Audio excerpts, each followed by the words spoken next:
How to enable auto pickup in Knives Out.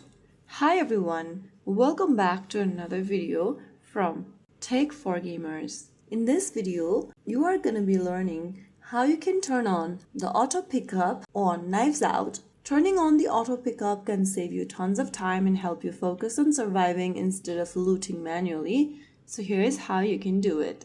First of all, launch open the Knives Out game on your device. Once you're inside the home page or the lobby screen of Knives Out, go ahead and click on the gear icon at the top right corner. This will open up the settings menu. From the settings tab, make sure to tap on pickup from the left hand side corner. Under pickup, scroll down and look for this auto pickups option. Click on enable right next to auto pickups, and once you do that, you can go ahead and tweak your preferences. You can fine-tune what gets picked up automatically from the bottom menu.